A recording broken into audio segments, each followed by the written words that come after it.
In the area around the volcanoes of Colima in the southern region of the state of Jalisco, artisanal mezcal is produced from over 20 different varieties of the agave plant.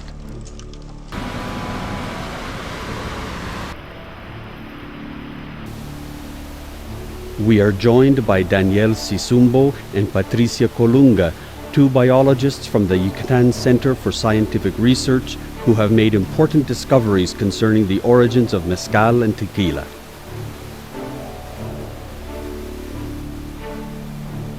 Sisumbo and Colunga have gathered evidence that proves conclusively that indigenous peoples in this area have been producing mezcal using what are irrefutably pre-Hispanic elements since at least the late 16th century, with the exception of the still, which is of Asian origin.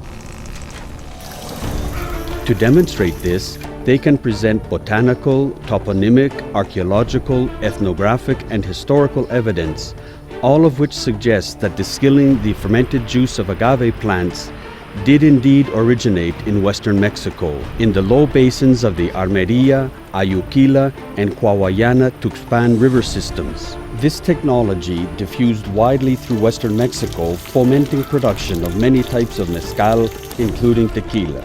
While this tradition has clearly existed for at least 400 years, recent discoveries and hypotheses suggested that it may have begun before Europeans arrived, when the cooked juices of agaves were distilled to produce mezcal, a drink reserved for the privileged classes and served to a select few during ceremonies or rituals some 3,500 years ago.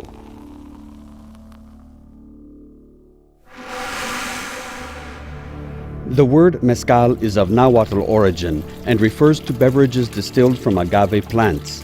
It has two roots, metal, which means maguey, and ixcali, which means cooked, a clear reference to the material from which mezcal is elaborated, the cooked heads of maguey plants. In many areas of Mexico, however, the agave plant itself is also called mezcal, which leads to some confusion in the names used for the drink and the plant.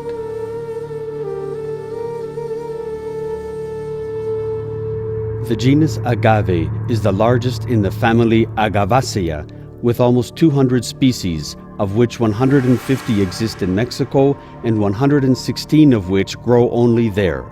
Some 40 species of agave plants have been mentioned as apt for producing mezcal, a drink known by over 200 local names.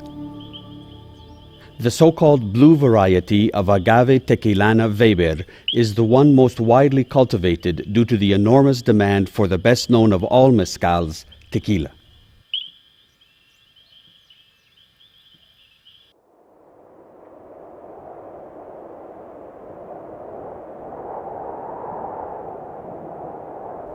Most species of agave are characterized by two propagation systems.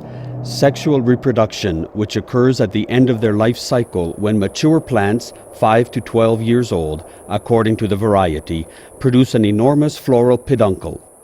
This peduncle bears the flowers whose honey attracts potential pollinizers, including bats and hummingbirds. Later, the seeds are dispersed by the wind. The second system, called vegetative propagation, operates through the shoots and small bulbs produced in the roots and the floral peduncle. Because this form of reproduction, a form of cloning often used in field cultivation, is faster and almost always produces seedlings that are identical to the mother plant, the tequila industry, with its enormous demand for plants, uses this propagation method exclusively.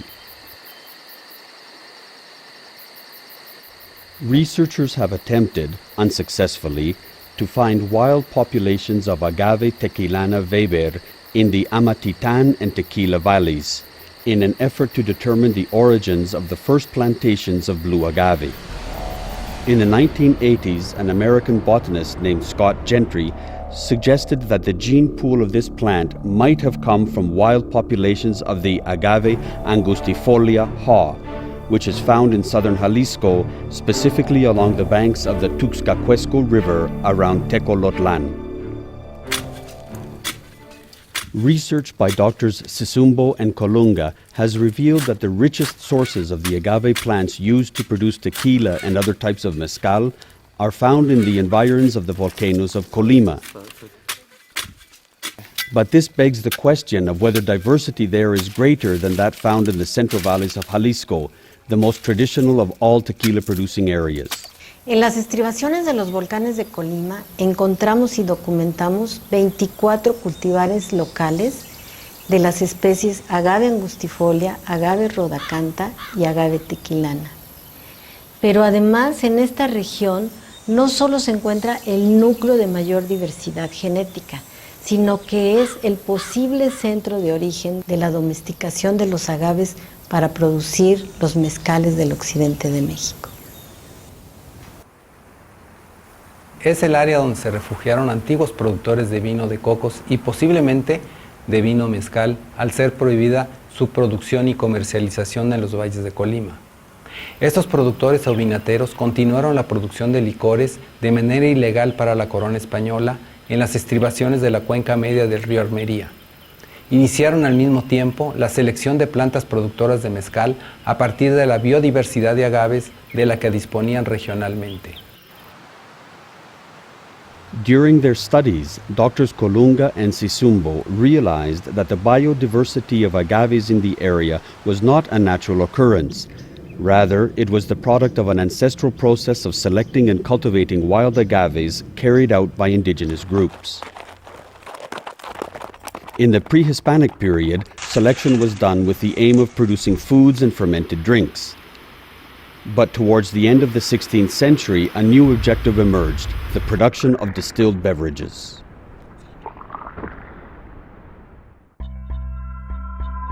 In the towns of Zapotitlan and Canoas, the most isolated places studied by these researchers, accompanied by Ofelia Vargas, their doctoral student, 15 varieties of local cultivars were found, most of which belong to the agave angustifolia sensu gentry complex, known locally by such names as blue creole, wild ash, wild green, wild black, or Spanish names like chancuella, cuaquesoca, cuchara, de brocha, ixtero amarillo, ixtero verde, lineño, perempis or siriaco, prieto, tel cruz, and pencudo.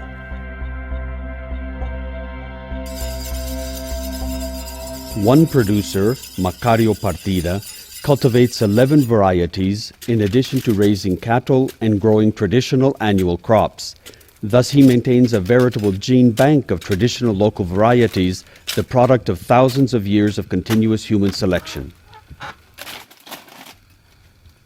In addition to producing food for his family, Don Macario produces mezcals.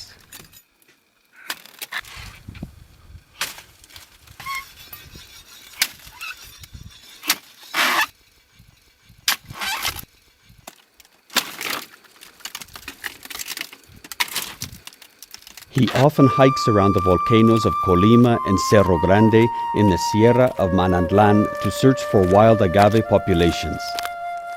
There, he cuts the shoots he will use to propagate new plants, thus adding genetic richness to his plantation, richness that eventually will protect it from diseases and plagues.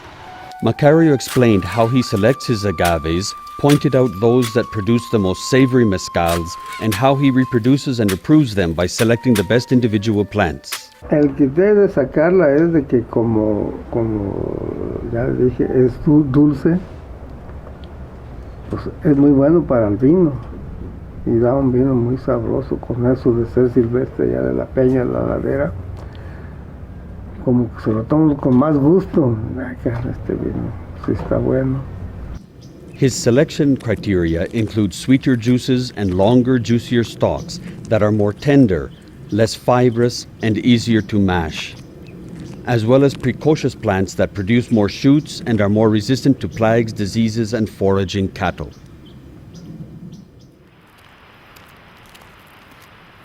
To prove their hypothesis that the mezcal tradition originated in the foothills of the volcanoes of Colima, a second approach consisted in toponymic research.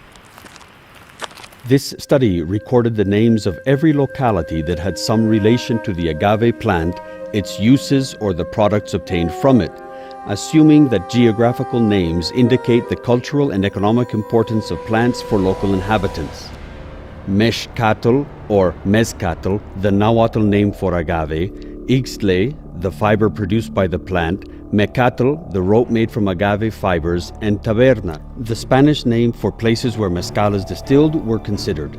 Their search found 15 names of settlements in the study area that allude to agave, including Mezcaltitan, Mezcala, Mezcales, Mezcalitos, La Mezcalera, Ixtlan and Ixtlahuacan, Ameca, Tabernas, and Tabernillas. To corroborate the data from their botanical and toponymic studies, Daniel and Patricia decided to visit ancient stills in the area around the rivers and valleys of the lower basin.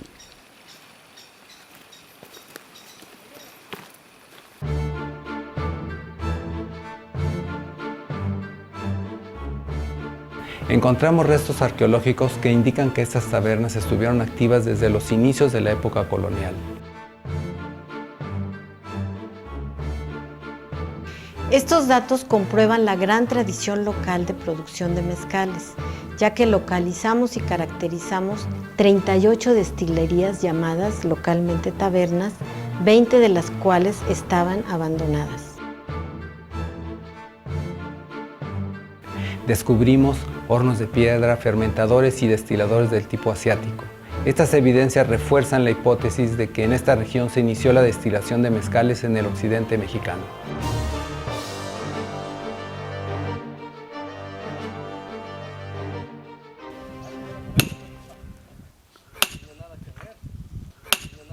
In places like Zapotitlan, Toliman, Tuxcacuesco, and Tuxpan, mezcal is still produced using ancient methods.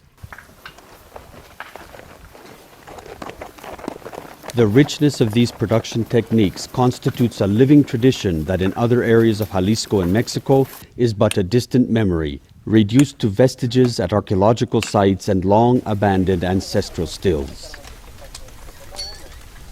The continued use of these production methods by some families in these towns constitutes solid ethnographic evidence, testimonies to techniques of cultivating, harvesting, cooking, mashing, and fermenting agave juice that have been preserved since pre-Hispanic times, handed down from one generation to the next. In Zapotitlan, Macario's sons are carrying on the family tradition. Once the heads of the plants are gathered, the process of mezcal production begins with a procedure called tapada, which refers to arranging the heads in an underground oven, covering them, and then firing up the oven. The first step in the cooking process, called tatemado, in a stone-lined pit in the shape of an inverted cone, is warming up the oven with firewood.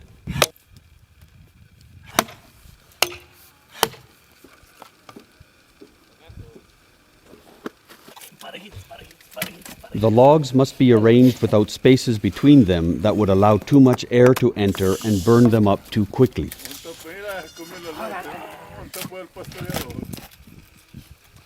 The volcanic rocks placed on top of the wood are chosen carefully to be free of pumice so they don't crack under the heat. After lighting the fire, they wait about 4 hours.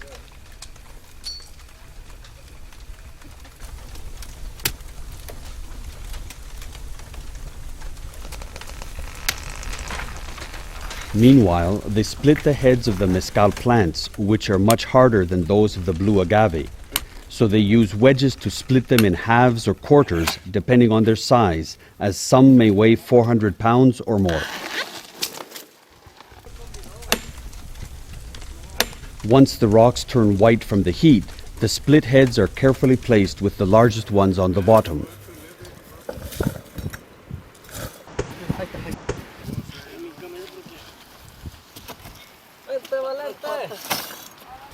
Between the heads and the white-hot rocks, they place a layer of moist bagasse to prevent burning.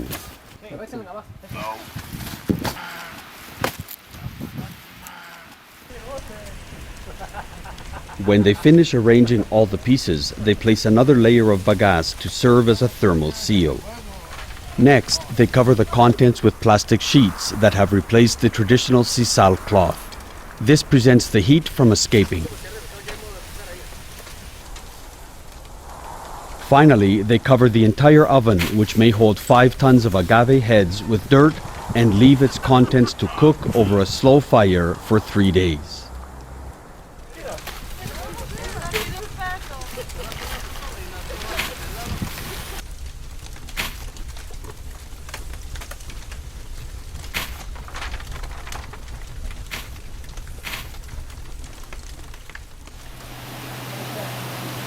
On the banks of the Armeria River, there is a taberna called Tahito, one of the oldest structures in the region. It has a total of 10 ovens, half of which are still in use. Some of the abandoned stills date from the colonial period, and when the river overflows its banks, the ovens nearest to it are flooded. Several families work at Tahito, and one day the Juarez family uncovered its oven to reveal the cooked mezcal.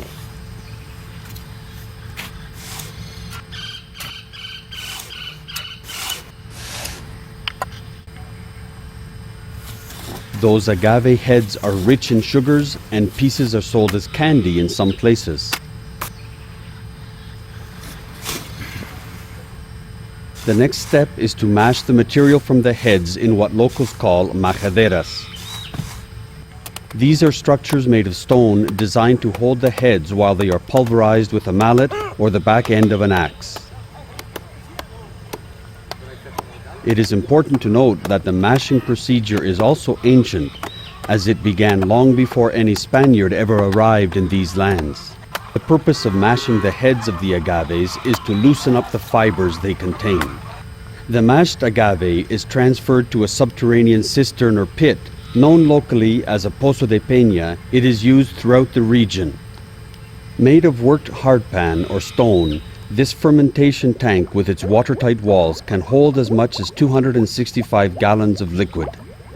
The cooked agave is left to stand there in water for anywhere from 3 weeks to 2 months, depending on the ambient temperature. This is very different from the fermentation process for tequila mash, which requires only 2 days.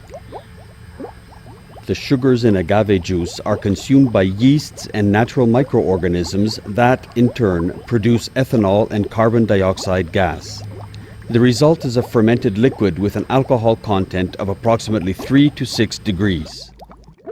Estos microorganismos, al igual que las variedades de agave, también han sido seleccionados por miles de años por su asociación exitosa en el proceso de fermentación. Y los estudios indican que en los fermentos de cada localidad hay una diversidad muy alta de microorganismos que le brindan a los mezcales de cada localidad sabores y olores distintivos. The pits have a rim so they can be covered and sealed with plastic sheets, though in olden days woven mats, petates, stones, wood, and earth were used.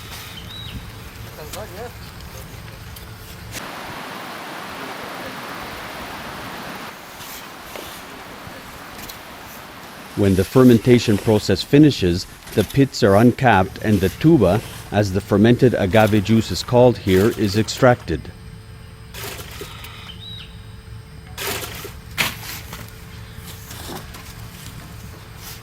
So far, all the production processes we have seen in Tahito and other tabernas in the foothills of the volcano of Colima are of pre-Hispanic origin. But this ceases to be the case when we come to the technology of the distilling equipment, as this is clearly of Asian influence. The still consists of a hollowed-out tree trunk with a recipient at the lower end where the fermented agave juice is cooked.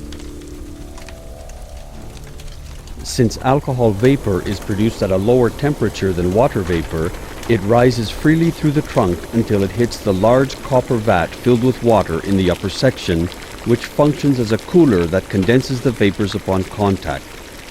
Drops of alcohol then precipitate onto an adjustable wooden board called a spoon that conveys the liquid, now at a higher alcohol concentration, to the exterior where it falls into a catch bowl. The process that the Partida family performs shows how mezcals are distilled in this region. First, the fermented juice is emptied into the lower copper vat that has a capacity of up to 53 gallons. Next, mashed agave is brought from the pits and added to the tuba to accentuate the agave flavor in the drink.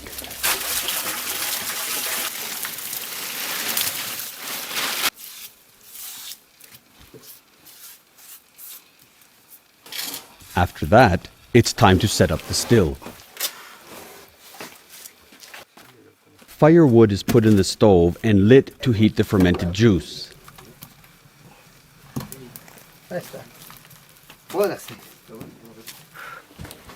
Then the wooden spoon is installed to receive the drops. Macario uses lemon and salt to clean the upper vat. Scraps of agave are also mashed to prepare the distilling process.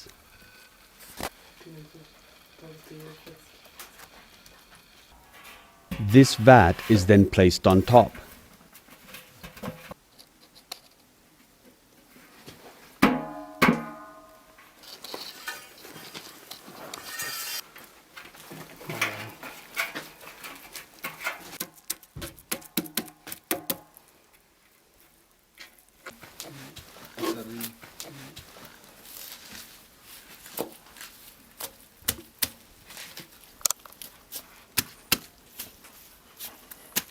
It has a system that continuously circulates cold water to cool and condense the alcohol vapor on contact.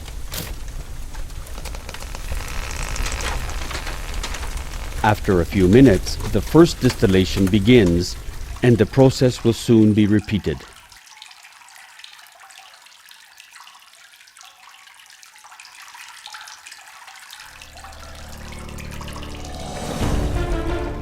This distilling technology was introduced into the region in colonial times by Asian immigrants brought by the Spanish via the commercial route known as the Nao of China. In fact, this technique is still used today in the province of Infante in the Philippines to obtain a traditional distillate from coconut called lambanok. The Philippine population that settled in Colima soon began to produce coconut spirits, a liquor obtained by distilling the fermented sap of trees. After visiting Colima in 1623, Friar Antonio de Tello described the process of distilling coconut spirits. The stills are hollow poles as thick as a man, topped with a copper vat filled with water, which is replaced as it absorbs heat, and in the middle of the hollow there is a round adjustable board with a channel coming out one side where the liquid is distilled.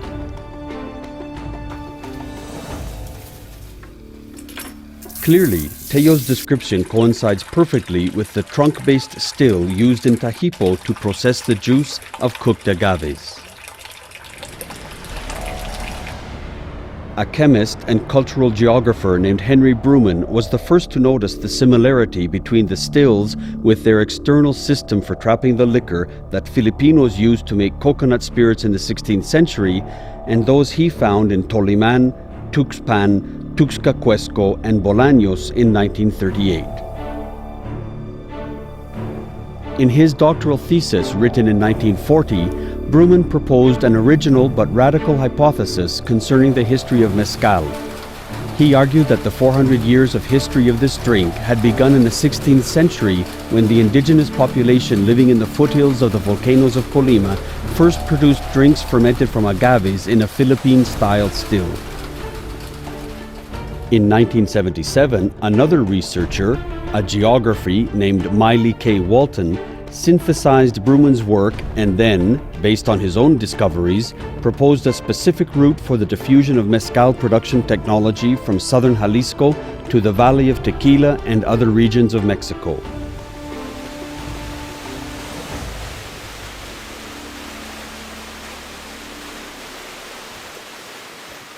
This Philippine-style still, made with rudimentary and easily accessible materials, is radically different from the Arabian still brought by the Spanish, which has a copper cooler in the form of a coil, similar to the equipment used in tequila factories today.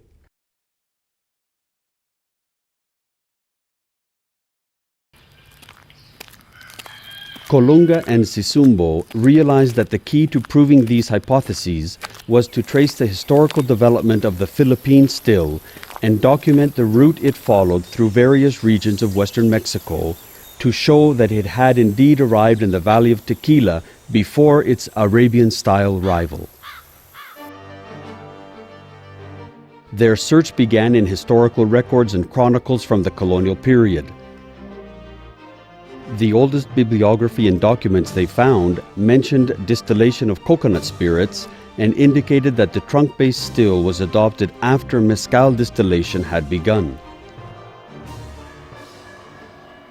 The Filipino settlers brought to Colima after 1571 subsisted mainly by cultivating coconut palms and producing a coconut liquor. It was obtained from sap extracted through a cut in the inflorescence of the coconut, or tuba, which they would leave to ferment for 2 or 3 days before distilling it.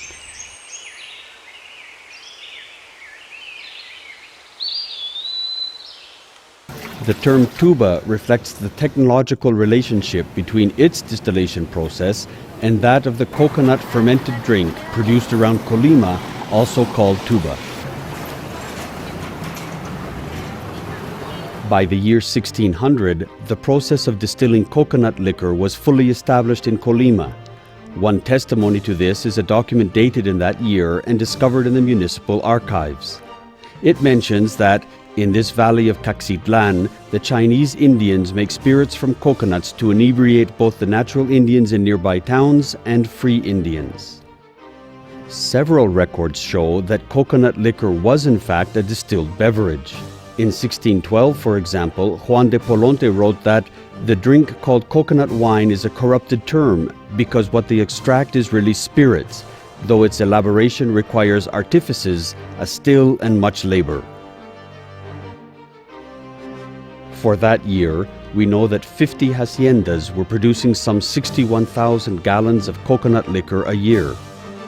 The growth of this industry was largely determined by the huge demand for alcoholic drink in the mining zones of Guanajuato, Pachuca, Zacatecas, San Luis Potosí, and Chihuahua. One of the principal coconut liquor producing haciendas was on the banks of the El Salado River in Ixtlahuacan, alongside the ruins of the 1523 town hall known as Mesón de Chamila, where it meets the Tepalcatepec-Balsas River basin. There, researchers found remnants of mezcal production which indicate that both kinds of liquor were elaborated at the same time in that space. Prohibitions on coconut liquor production were decreed in 1603 and 1610, but in 1612 the Real Audiencia banned its elaboration and sale and ordered that every coconut palm be cut down. This to eliminate competition with liquors imported from Castile. These measures, together with the continued high demand for coconut liquor in mining regions, help explain the increase in mezcal production and the diffusion of this drink upriver from the Valley of Colima.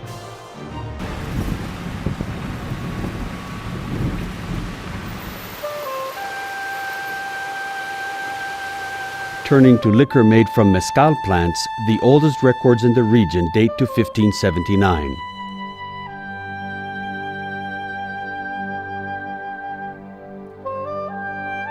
The Relación de Zapotitlan mentions that in this province there is a tree called mezcatl, that Spaniards name maguey, from which liquor, vinegar, honey, rope, clothing, wood for houses, needles, nails, thread, and balms good for treating wounds are all made. According to Sisumbo and Colunga, this and other texts strongly suggest that the mezcal plant was being used to produce a distilled drink.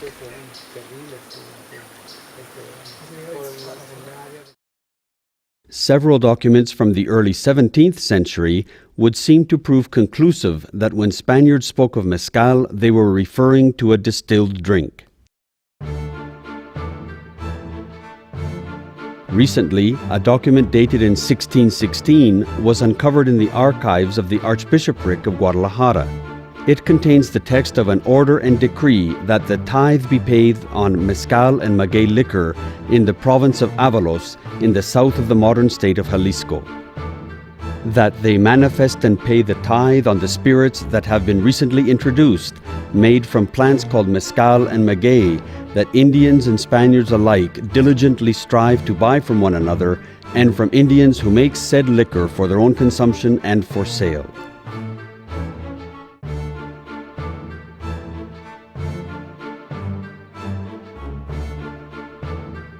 But the earliest document that clearly describes the process of mezcal production was penned by Domingo Lázaro de Arregui, who, in 1619, wrote that mezcals are very like the maguey, and its roots and leaf bases are broiled and eaten, or, once cooked, are ground to extract a mash from which, using a still, they make a liquor clearer than water and stronger than brandy, and of such flavor.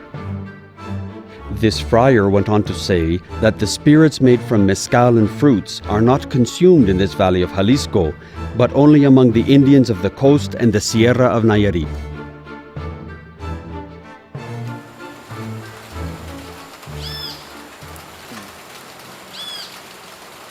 As Bruman mentions, the introduction of the distilling process occurred so early, the product of distillation was so attractive to the natives, and the stills, once known, so easy to build, that mezcal liquor could soon be found almost everywhere.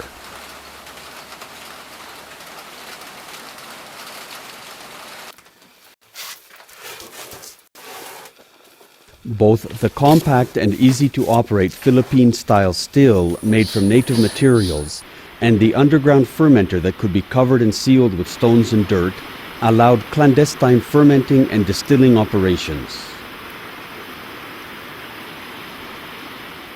La distribución fue por medio de la extensa red comercial conformada por los corredores biológico-culturales de los ríos Armería, Yuquila, Tuzcacuesco, Coahuayana, Tuxpan, Río Grande de Santiago, Bolaños, a través de los cuales se transportaba de las tierras bajas hacia el altiplano productos como sal, cacao, algodón, piezas de alfarería, conchas, caracoles y joyas desde la época precolombina. La ruta Colima-Zapotitlán y Colima-Tuxpan hacia Sayula-Meca fue utilizada desde 1524, uniendo al Valle de Colima con los valles de Magdalena, Tequila y Amatitán, en donde el mezcal de tequila se hizo popular en el siglo XVIII.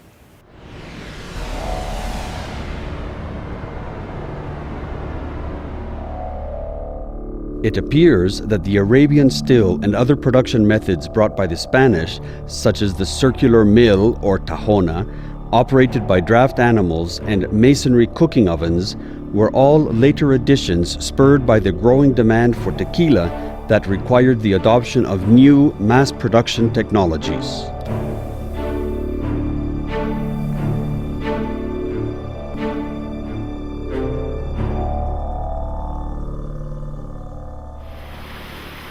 Their search for additional historical evidence led Patricia and Daniel to contact the archaeologist Fernando González Sosaya and his team at the National Institute of Anthropology and History in Colima. Their goal was to deepen their understanding of the historical antiquity of distilled drinks and the use of the mezcal plant. The results of their collaboration surprised both the archaeologists and the biologists, for it showed that many vestiges from pre-Hispanic times needed to be reinterpreted from a multidisciplinary perspective and raised the possibility that agave juice was being distilled in the region perhaps 3,500 years ago.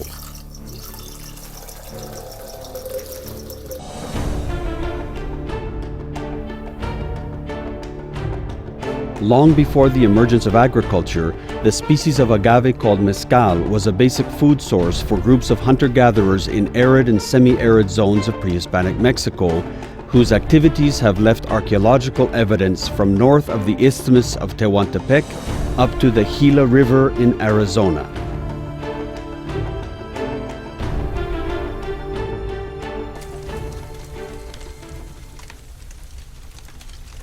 The floral peduncles and, especially, the heads, both cooked in underground ovens, have been used in the same way for 11,000 years.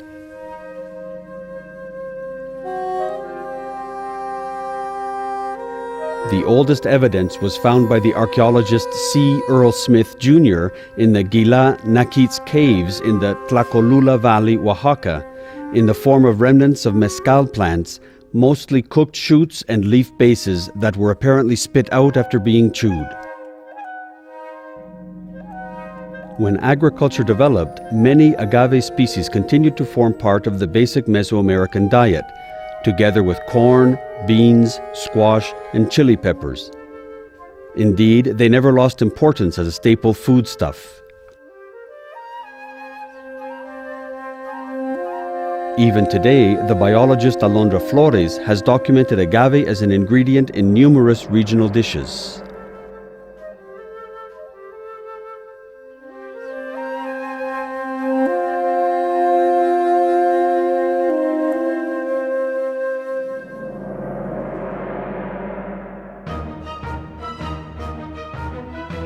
Excavations on the southern slopes of the volcano of Colima have uncovered 26 ovens at 11 sites. Avenida Constitución, Chiapa La Angostura, La Campana, Lagunas Cuatas, Los Limones, Parcela 69, Potrero de Arriba, Santa Bárbara, Tabachines 2, Unidad Habitacional El Chanal, and Centralia.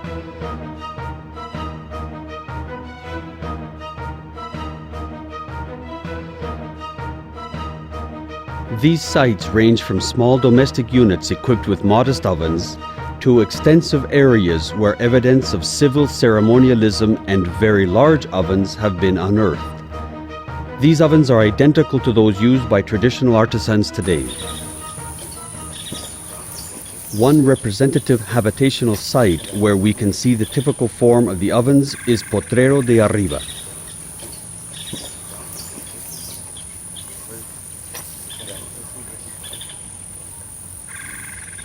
It has a pit in the form of an inverted cone that measures 4.6 feet in diameter by 2.6 feet high and has stone-faced walls. The dimensions of this oven, coupled with the ruins of habitations and terraced fields just a few yards away, clearly suggest that agaves were cooked there for domestic use.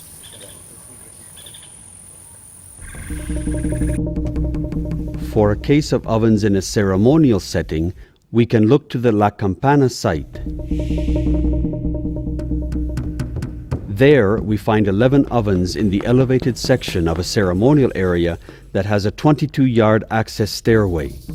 This configuration indicates that the building was open to the public for the celebration of collective rituals.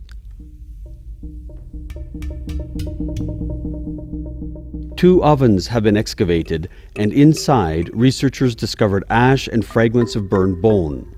Their large size and peculiar shape certainly suggest that they were well suited for cooking the heads of mezcal plants.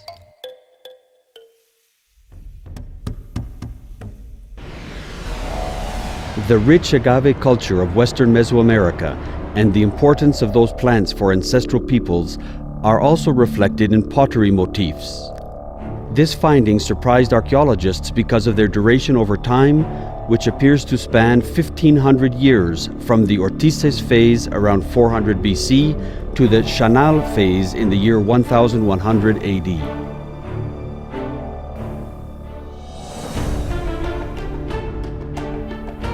Examples of similar artifacts were uncovered recently at the archaeological site Santa Bárbara, which was explored by two specialists, Rafael Platas and Maritza Sagardi.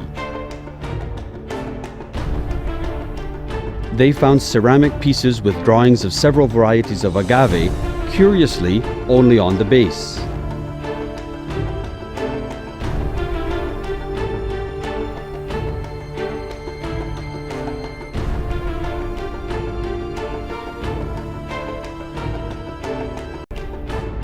Those vessels were offerings made to elderly men and women as reminders of the transcendence of mezcal plants in the land of the dead.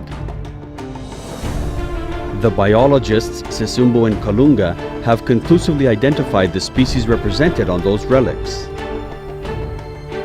One is Agave maximiliana and the other Agave angustifolia, the wild relative of the blue agave used in tequila production.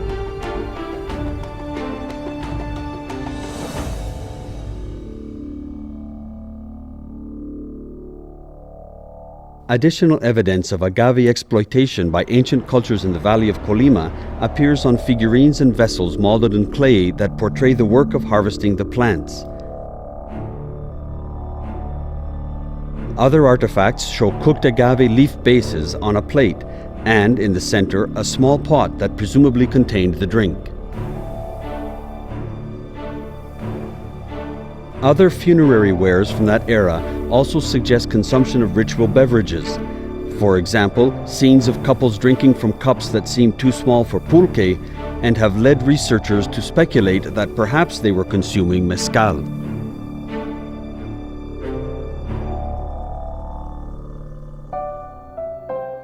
In addition, in the 1970s, Isabel Kelly found even older ceramic artifacts on the slopes of the volcanoes of Colima.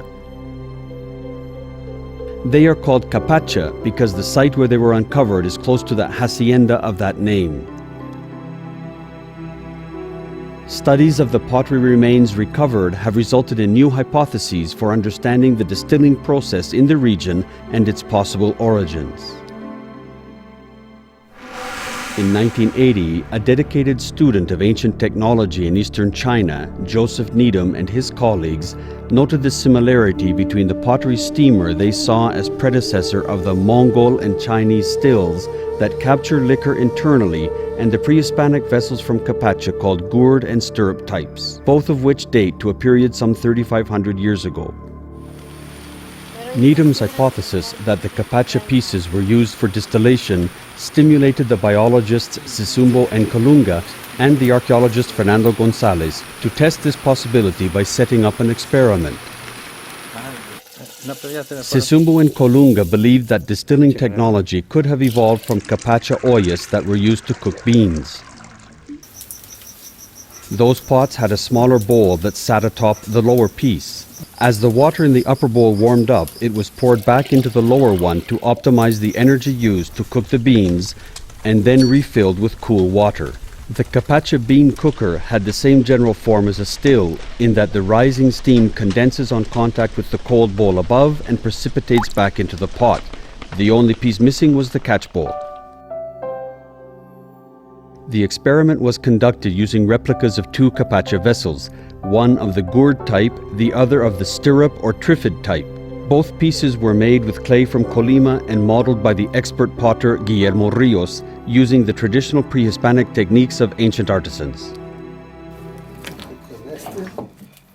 The procedure was repeated 5 times in a traditional kitchen using only materials and utensils that would have been available in remote times. The heat source was a stone hearth fueled with firewood.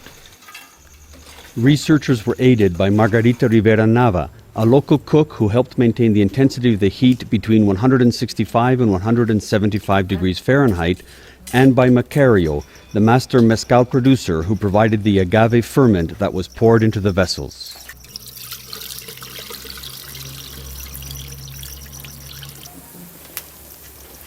A small recipient was placed inside the stirrup-type vessel to gather the drops of distillate. Another recipient was hung from fiber cords pressed into the upper hollow of the gourd-type piece. Once all the bowls with water were installed, the whole system was sealed with corn dough to prevent any steam from escaping. The distilling process was stopped once half a kilo of beans was cooked, on average about 2 hours.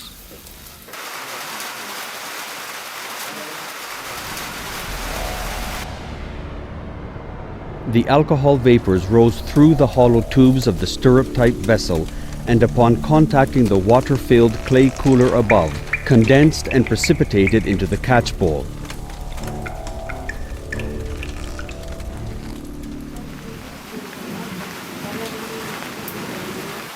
Upon opening their experimental still after each trial, the team found an average of 47 milliliters of distillate at an ethanol concentration of 32%.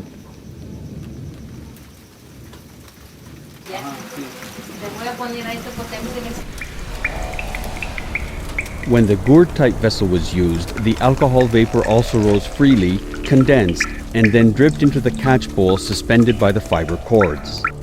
In the 5 trials, this method yielded an average of 72 milliliters of distillate with an ethanol concentration of 20%. These results demonstrate that the process of distilling mezcal using capacha-type vessels produced only small amounts of liquid, a finding that leads to the conclusion that mezcal was probably consumed exclusively by a social elite that would have included governors, leaders, warriors, and priests, and only on ceremonial occasions. Chemical analyses conducted to detect stillage residues in the archaeological remains of possible distillation recipients are underway, using a capacha vessel unearthed recently from a pre-Hispanic burial site in Colima. If these tests prove that distillation took place, it would mean that a technology contemporary to the earliest indications of possible distillation in China was also in place in this area of Mexico around 3,500 years ago. Several regional museums in Jalisco and Colima have exhibitions with sets of vessels that suggest this possible evolution from early bean cookers to capacha-type stills.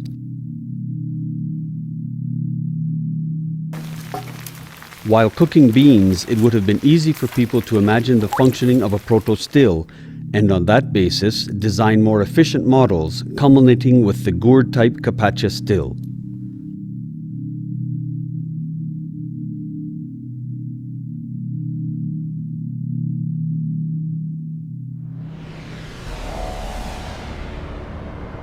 The first observer who proposed the possibility of pre-Hispanic distillation was the anthropologist Carl Lumholtz, whose research reports contain notes on a still used among the Cora people.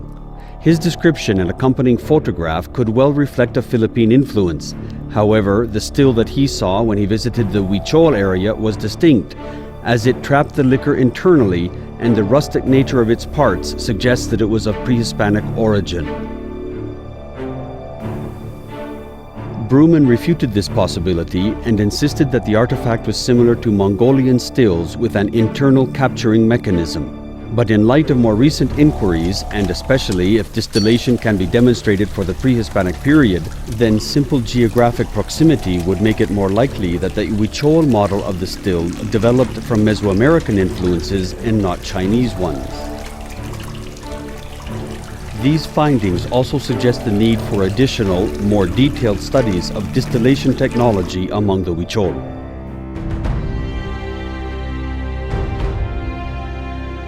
As we have seen, evidence abounds.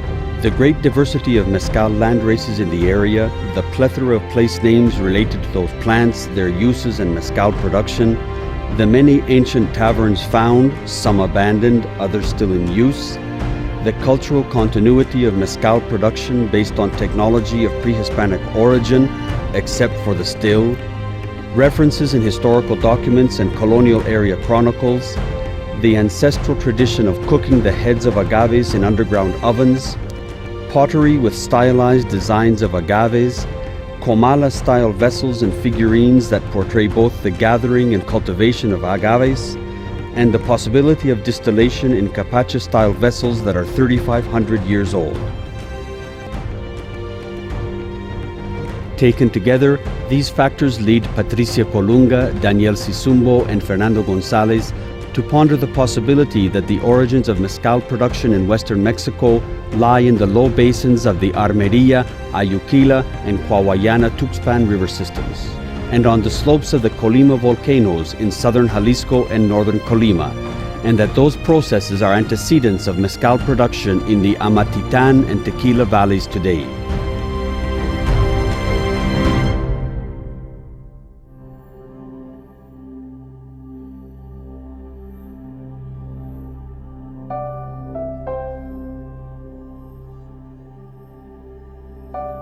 It is important to emphasize that today the cultural richness of artisanal mezcal production in southern Jalisco and Mexico is in danger of disappearing. Si no buscamos medidas legales que los protejan, esta riqueza cultural en efecto se perderá. Una medida muy importante sería revisar la denominación de origen mezcal, que desde su creación desplazó a cientos de productores, ya que solo incluye a 5 especies en 7 estados de la República, mientras que en realidad los mezcales se producen con 40 especies en 26 de las 32 entidades federativas. Necesitamos denominaciones y normas oficiales mexicanas incluyentes que, a la vez que protejan al consumidor de bebidas adulteradas, garanticen la libre concurrencia de todos los productores en los mercados y de ese modo propicien la conservación del riquísimo patrimonio biocultural que representan los agaves mezcaleros de México.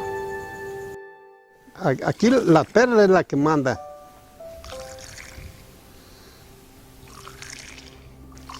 Y también si está bravo, no hace perla. Necesita estar en su punto, como para cortarlo. Mire, está bien bueno ahorita.